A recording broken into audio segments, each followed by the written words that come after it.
I must say that when I see all the faces, I know now why I didn't retire. Because how can anybody retire from a passion? I don't know. Our economy and the gender inequality will catch up. As a brand, we better be prepared for that. Last time I saw you, you were actually talking about watches that belong to your father. Yeah, this is all your fault. Yeah. You guys, I said it in the video and in my intro. Thanks for bringing it up, but this is all your fault. I didn't care about watches until you guys put all these videos gaming the algorithm. Pretty much. Yeah.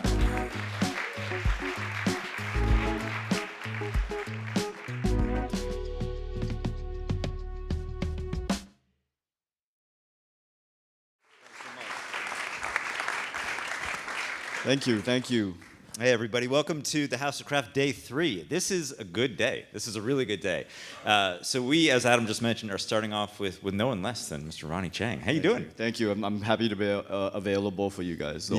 It's a pleasure. So you live here in New York City. Number 8 on the list in New York. To be clear, number Watch 1 on the people, list. yeah. Number 1 for Day 3, yeah. So you were a guest on Talking Watches many years ago. Watches have been a big part of your life. And the last time I saw you, you were actually talking about watches that belong to your father. Yeah, this is all your fault. Yeah. You guys, I said it in the video and in my intro. Thanks for bringing it up, but this is all your fault. I didn't care about watches until you guys put all these videos gaming the algorithm. Pretty much. Yeah, and then now but you bring up my father's watches, and since we last spoke, you guys actually did me a huge favor because my father, for some reason, he worked in China for 10 years, and for some reason, he would buy these old Omegas. And I wish I got a chance to ask him why. Yeah. We never spoke about it, but he would buy these old Omegas, and he would bring them back to Singapore, and he put them in a drawer.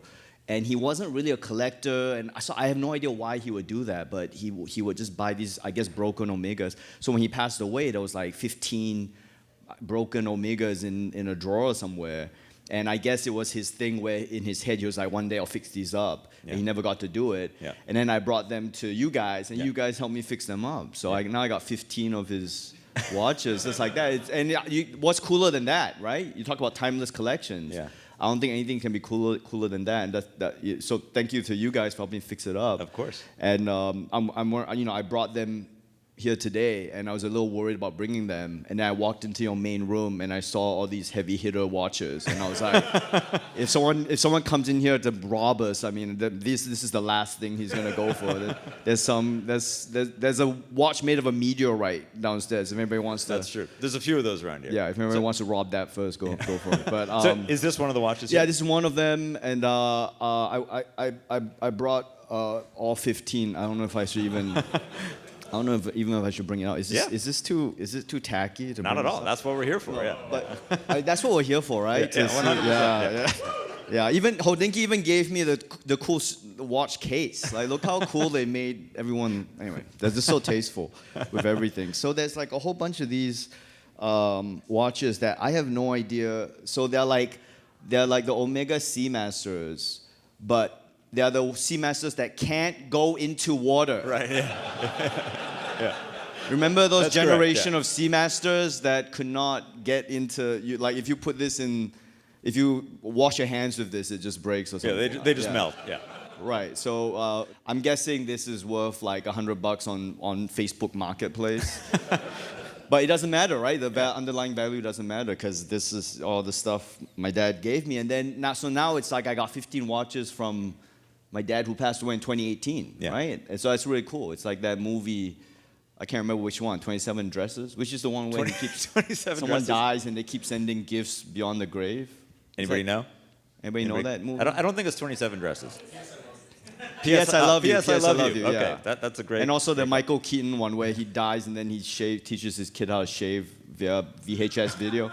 Anyway, this is getting really depressing, but we're getting to dad dying. So we should be talking about watches, not dads dying. But did you know your father had those before he passed away? I did, and because Hodinkee didn't exist back then, I didn't care about it. Yeah. I didn't care. And you know what? I think there's an argument to be made about not giving your kids watches too young, because I don't think I would have cared about it at 18. I turned 30 and I was like, oh, this stuff is really cool. I started appreciating it more. Yeah. I started looking at them. There are these weird Omega like automatic Seamasters that still work and they go with everything. Yeah, I can't think of watches more special than these ones, And on the flip side or downside is that after you guys helped me fix up all these watches, I feel like I don't really care about collecting anymore.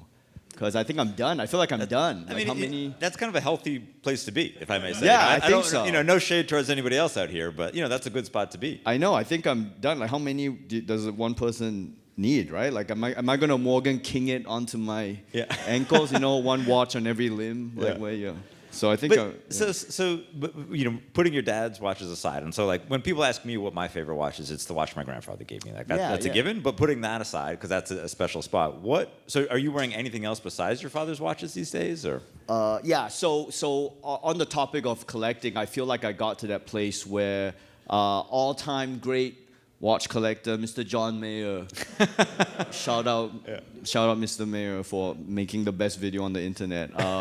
Where he's talking about, remember he talked about Jay Leno collecting, and Jay Leno collects cars, and he'll drive up to work in like a 1930s fire engine. Yeah, or a steam-powered car. Right, and you get to a point where you don't care anymore. Yeah. It's not about it's not about what other people see. It's how you feel about what you're doing. And so I feel like I got there with watches as well, in terms of like I would. To answer your question, what I would wear now, like there's this Asian American micro brand called Jack Mason, and they're out of Texas, and I just kind of like what they stood for. I like what they were building, and so I got one of their stuff as well, and they insisted on giving it to me, and I insisted on paying because I'm like, we're here to support. We're not here to get free stuff, you know what I mean? Well, at least I'm not. Free stuff. But so they made me a special. So you asked me what I'm wearing these days. So I'm wearing like micro brand Asian American. It's cool. It's got Seiko movement, but American Texas heritage, and it's the Dr. Pepper. And what was cool about this was that they actually sold out of it. They made 250 of them, and they sold out. And because I was asking around about it, they made one extra one for me. So on the back it says like 251 of 250. Oh, that's which cool. Which is very cool. Yeah. And it says made for Ronny Chieng too, which is cool, which was a very nice touch. And so stuff like that where you can wear it and you don't really, you don't have to try to impress someone with a expensive heavy hitter or something. You kind of know why you're wearing it yourself, right? That's kind of what a timeless collection. Yeah. I think I'm not saying anything new, by the way. Mr. Mayer already has said everything that needs to be said about watches. So we're out of a job now. So yeah. So yeah. So how long ago did you get the Jack Mason? That must have been last year or something, which adds to my idea that like this is too many. You know what I mean? Like I got to, how many does one person need? Like I think I'm done, guys. I think I'm done. Oh yeah, and then he's done, guys. Yeah. Stop making videos. Yeah. And then I'll be done. I think there was one more. So that was the Seiko Rowing Blazers, friend of Hodinkee. Sure. They were nice enough to put me in the campaign for it. That's cool. And so I always felt like this was the Ronny Chieng Seiko. I'm trying to get that going. But nobody will ever say that.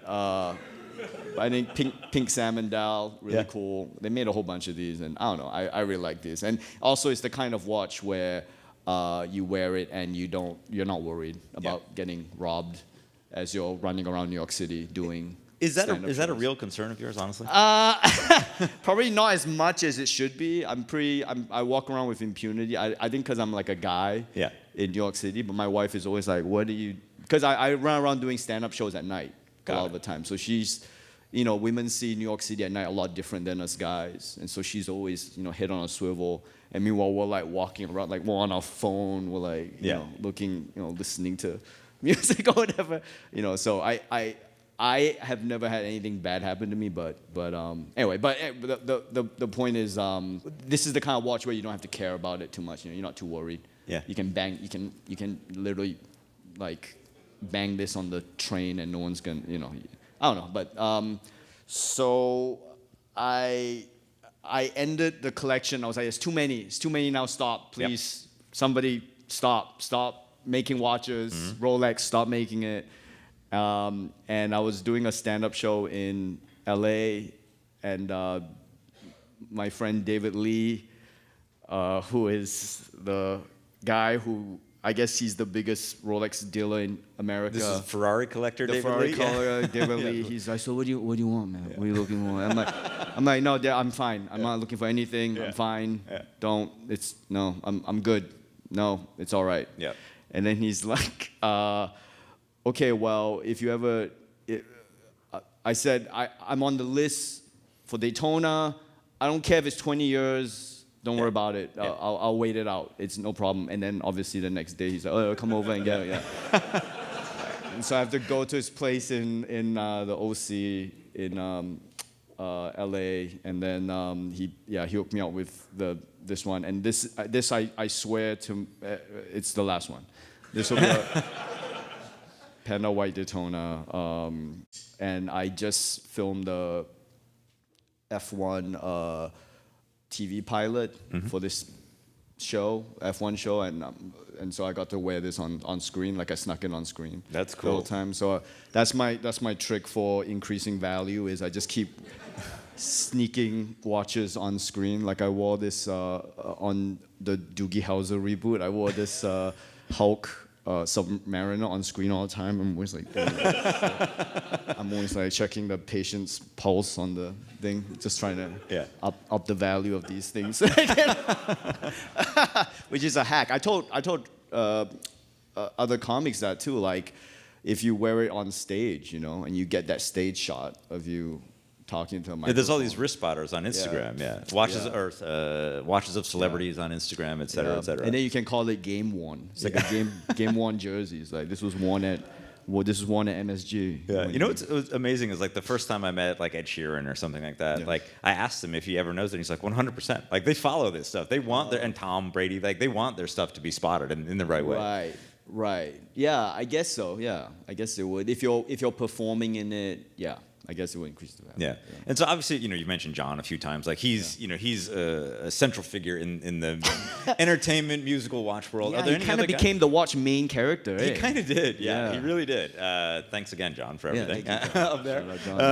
Anybody else in your world that's really into it? Obviously, Trevor is into it, but yeah, Trevor's into it. Daniel Day Kim, who you had before, he was here. Was into it. Daniel Wu was into it.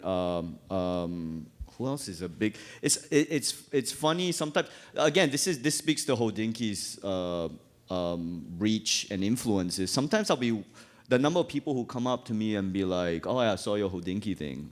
It's. Yeah. And I didn't even know they were watch people. Yeah. Sometimes there'll be random people on the street, like I'm in Singapore, and people will be like, "Oh yeah, saw the Hodinkee thing, and love your watch collection, stuff like that." So it's actually kind of scary how many people know what I have. In fact, this video right now is actually kind of really concerning. But anyway. So I went to Singapore for the first time, like 2-3 weeks ago, actually with UBS. Oh yeah. Do you go back there very often? Yeah, my mom lives there. I go there kidding. I try to go back twice a year, if not more. Yeah, the Singapore watch scene is wild. Oh, is it? Okay. Yeah. I don't know what I never bought anything there, but what do you mean? How is it wild? Like demand. Yeah, the demand and the if you look around the room, there's a lot of Rolexes and Pateks, very high end special things, but not like the crazy unique stuff. In Singapore, we met at a UBS event. A lot of people wearing MB&Fs and Laurent Ferriers and Well, they were trying to impress you. Well, that may or may not be true. They were trying to impress you at the UBS thing. They were like, hey, let me just break out all the heavy hitters at the Singapore.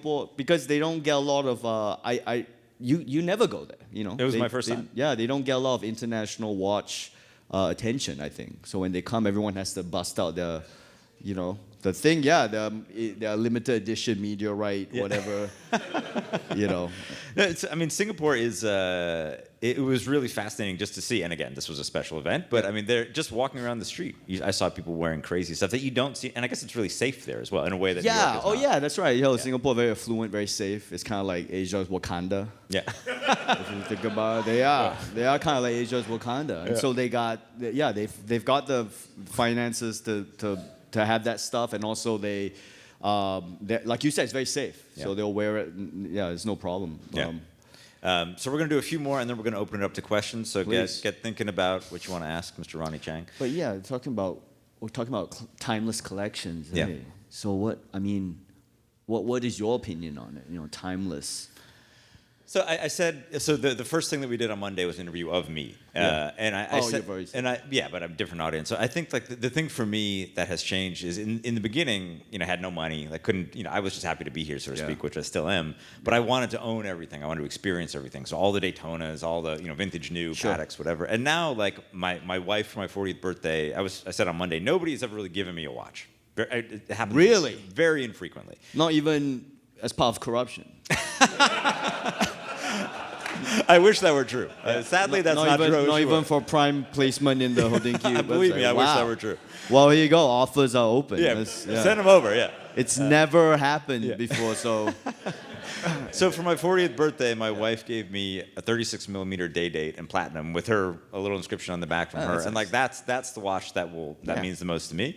So that's kind of where I am. Like I still, as I said, I'm kind of like I came back off the bench to work at Hodinkee recently. Like I'm kind of on the bench. But when I see something like Simon Brett, who'll be here tomorrow, actually who's an independent watchmaker, or I see a great vintage Daytona, I'll come off the bench and kind of activate, so to speak. But I'm really not in like an acquisitive like kind of mindset. Like I'm good with all the things that I've owned and all the things that I've seen. So you're done too. I guess we're both. I don't want to say I'm done because I don't want people to freak out. But I'm pretty happy. Done. Yeah, I think I mean, like I said, the dad's watches thing. I would love to know if how many of these were real. Like it doesn't even matter if it's a real Omega or not. I just want to know some history about it. You know. I mean, we can help with that, obviously. You know, I mean, that's the thing. Like Omegas back then were so, I don't want to say. I mean, they were kind of inexpensive, right? I mean, like these were a few $100s, or I'm certainly less when your father bought them. Yeah. And I have no idea where he was buying them. I just know they were somewhere in China. So it would be like. I guess back in those days, people only had one watch, and then if something broke, they'd just replace it, and they wouldn't care if the dial was fake. They just replaced the dial, right? So a lot of these, I have no idea if they're Frankenstein or not. So I mean, we've seen these before. Obviously, you know, the majority of them we're quite sure are not. There might be one or two kind of like redone dials, etc. But that's pretty normal. But the majority of them are real, no question about it. Oh, great! I wish you told me that when you give them. When you give it, you just handed me these pouches. I got I don't know if I talked about this last time I was on the show, but this is the left, not the Destro GMT. It's just a left wind, even though they don't call it Destro, even though it's a Destro. I think it's the first left-hand one since Charlie Chaplin, right? Yep. And I'm left-handed on this, so it fit perfectly. I was traveling. I travel everywhere, so this was a functional, practical purchase. Sure. Let's go with that. It made a lot of sense. I told my wife that she indulged me in. But yeah, I guess, I don't know. Timeless collection is, I think hopefully people get to the point where they aren't collecting to show other people anymore, right? Yeah. You're just collecting for yourself. So, stuff that makes you feel it's cool, right? And that's what I really like about Hodinkee as much as it is like, unfortunately, this is a privilege to be able to collect stuff like this. But at the same time, I do think that like you guys make it, the passion of it kind of comes through rather than the money a lot of the time, And so I think that's what timeless collection is. It's more just the passion of it and how these things make you feel, and it's not so much flexing to other people and. And you kind of hopefully get to a point where you kind of stop caring what. Yeah, no, I appreciate you saying that. That's very much the idea. And for us, it's about the community. It's about doing stuff like this, seeing people that wouldn't get to know each other otherwise, and it's a lot of fun. Yeah. So with that, let's kick it to the audience. Any questions for Mr. Ronny Chieng? Who would you like to see on Talking Watches? Oh, see on Talking Watches? Yeah, like who are you waiting for to show up on Talking Watches? Yeah, he'll never do it, but Trevor would be great. Trevor would have been great, but he'll never. He told me he'll never do it. Yeah, so something about security or something like that, but the collection is strong. Trevor would have been cool. Yeah. But you guys have got a ton of great people already. Yeah. I'm not missing anyone. I see people, and you guys make me seem way cooler than I am. I have no idea what these. I don't know what the movement is called. I don't know what, I don't know. Everyone here is like, I appreciate you guys kind of giving us your attention right now, but everyone in this room knows more about this than I do. So, you guys have great people on the Talking Watches thing. Appreciate that. So in the same way that you sort of credit Hodinkee as the person or the entity that got you into watches, is there someone that you know that maybe we would know in mainstream media or something that you would see being like, he or she's not currently a watch person, but I think I want to influence them into getting into watches? Oh, like inception them into watches? I don't know. I don't want to inception anyone into watches. I think it's everyone on their own time. I think maybe try getting Simu on it. Simu Liu would be get Simu Liu on talking watches. Okay. You'd love to talk about it, but I don't want to take credit for inceptioning him. But we definitely were talking about watches right when he started getting some. So maybe some commission would be great on that. But no, I can't think of anyone who I want to get into watches. This is such a weird thing, right? Again, you have to really want. It's pretty weird, yeah. You don't want to be like, hey, you should buy. You should. That's why it becomes like it crosses the line from tasteful, right? It's like you should buy this. You should buy this. It's like no, look how cool this is, right? That's the move.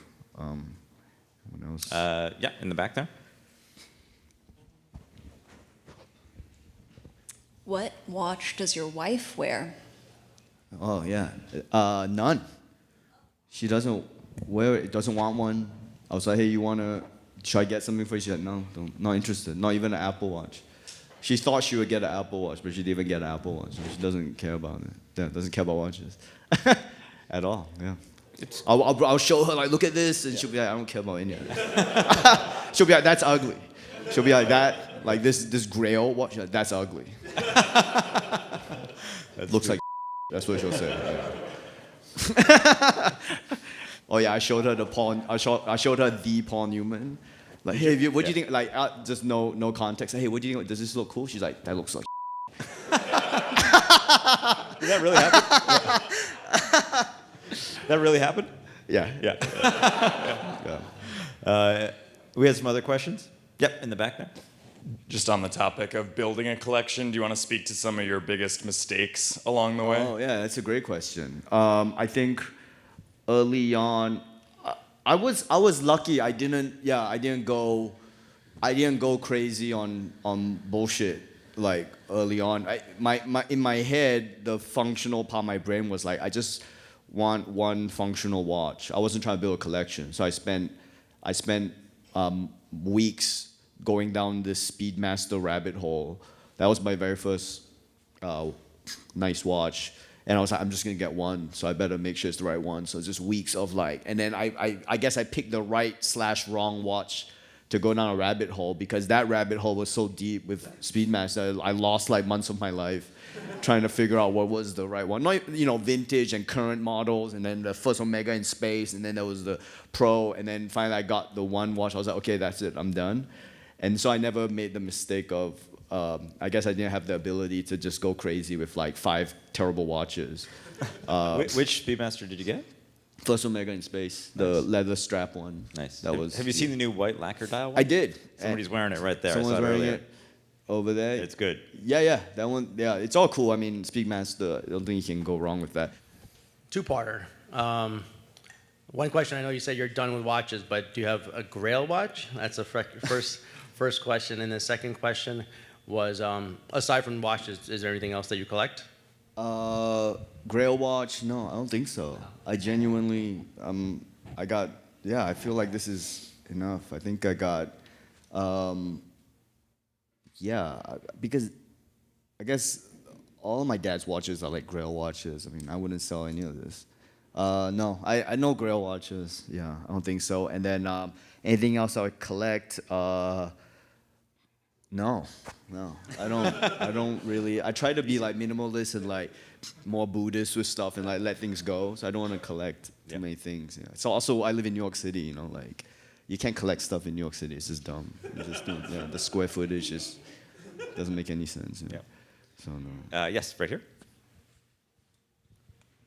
Collect laughs. That's what I collect. I'm collecting the laughs and then I put it in my pocket. Yeah. If you had to collaborate with a brand, for Ronny Chieng watch, what would that brand be and what would it look like? Oh, that's an interesting question. This isn't me being bitter. I think none of these watch brands want to collaborate with comics. because we're not what they're looking for in like Roger Federer is like precision, classiness. Like you get people like I'm in bars telling dick jokes to people. Like Rolex doesn't want to collaborate with. And this isn't me being bitter at all. I'm just saying I totally get it. Like it is not a good fit, so it doesn't make any sense for comics to be the face of a watch. Even though they're big, like Kevin Hart. These guys are huge collectors, right? Who I collaborate with, I don't know. I think like I don't know. I think the thing that seems to be a best fit would be Seiko, but it's not. This is not me asking for one. I understand we are in different worlds. It's fine. It's fine. We don't need to work with everybody. It's okay to not work with everyone. Speaking of that, I think it would be cool if you got Shannon Lee on Talking Watches and talk about her dad's, Bruce Lee's daughter, talk about her dad's collection or something. That could be a cool Talking Watches. Did he have a collection? I have it on good authority that he did. Yeah. No kidding. But okay, we'll talk after this. Yeah. Okay, there you go. Right up front here. Thank you. When you were moving your watches, I could see a lot of different straps, colors, styles, and they all seem really neat. So what's your strategy? Do you change them? This is all Hodinkee. I gave them like a bunch of broken watches, and then they took it back and they put all these cool straps on it. I didn't do anything. No, I haven't changed the straps at all. This one isn't even worn. Look, this is still pristine package. No, this is all Hodinkee. I can't take credit for anything good in this collection. All of this was. You see, this one isn't even. You see, I haven't taken this out of the thing yet. Hodinkee just had. They just know how to make things look cool. So I got no strategy with this. I'm so basic. I got the Bond NATO strap, and that's how dumb I am. I don't even know how to. I'm like, oh, that's the cool one, so I just got that. Yeah, I have no taste. I'm not classy enough to have taste. We had a question right there.